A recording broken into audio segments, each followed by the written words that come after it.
अस्सलामुअलैकुम दोस्तों, मुझे कहते हैं शब्बीर अहमद। आज मैं आप सबसे एक ऐसी ईद की बात करने जा रहा हूँ जिसका इंतज़ार हर घर में होता है। ईद उल अज़हा, कुर्बानी की ईद। लेकिन दोस्तों, कुर्बानी सिर्फ जानवर ज़िबा करने का नाम नहीं, ये एक तर्ज़ हयात है, एक जज्बा है, एक एहसास है। जब ईद उल अज़हा करीब आती है तो पाकिस्तान के हर शहर, हर गली, हर मोहल्ले में खुशी की एक ख़ास लहर दौड़ जाती है। ख़ास तौर पर कराची वालों की तो शान ही अलग लगती है।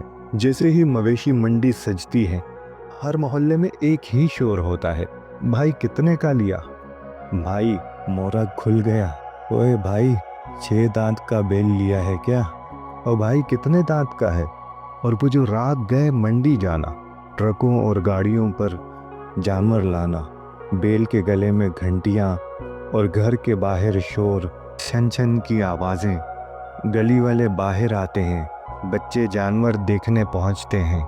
कोई कहता है वाह भाई क्या बेल लिया है, कोई कहता है यार ये तो बेल नहीं ट्रक है ट्रक। और फिर हर घर में एक ही मंजर, बच्चों की चहल पहल, अम्मी मुझे 10 रुपए दे दो, मैं चारा लेने जा रहा हूँ। फिर गली के बच्चे 10-10 रुपए मिलाकर चारा लाते हैं, बेल के आगे डालते हैं और बेल चारा खाता है और बच्चे खुश हो जाते हैं जैसे ईद हो गई हो। अब्बा जान हमेशा कहते हैं बेटा कुर्बानी जानवर की ही नहीं होती, अपनी ख्वाहिशात, अपनी ख्वाहिश, अपनी ज़िद, अपनी अना की भी करनी होती है। और मैं सोचता वाकई हज़रत इब्राहीम अलैहिस्सलाम ने अपने बेटे की कुर्बानी का हुक्म माना था। हम तो अपनी ज़िद्दें छोड़ने को भी तैयार नहीं हैं। फिर कुर्बानी वाले दिन का वो मंज़र, सुबह सवेरे नहा धोकर नए कपड़े, खुशबू लगाना, ईद की नमाज़ पढ़ने जाना और वापस आकर जानवरों को नहलाना, तैयार करना। कोई बैल के सींगों पर कलर कर रहा होता है, कोई उसके गले में माला डाल रहा होता है। और सबसे दिलचस्प बात, जब जानवर को लेकर कसाई के पास जाना, हर गली में वही नारे, चलो जी कुर्बानी शुरू, बिस्मिल्लाह अल्लाह अकबर, बिस्मिल्लाह अल्लाह अकबर। जगह जगह से ये आवाज़ें आना, बैल के जाते वक्त भी बच्चों की आंखें भर आती है।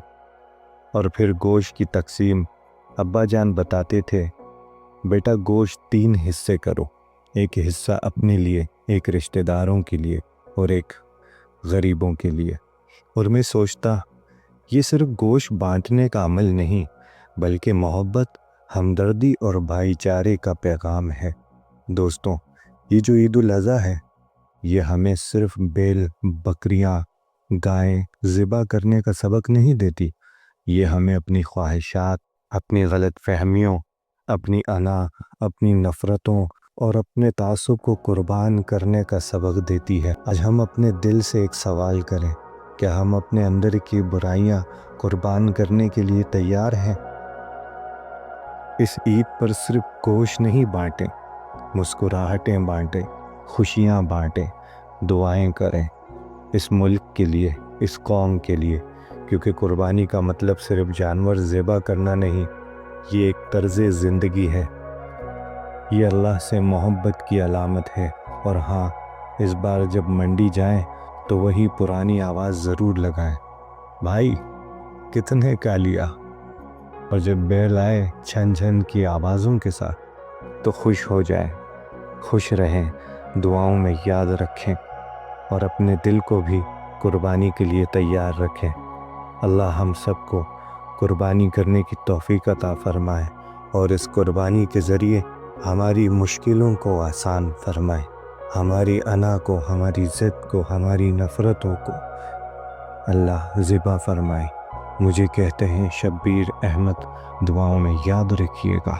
सलाम पहुँचे।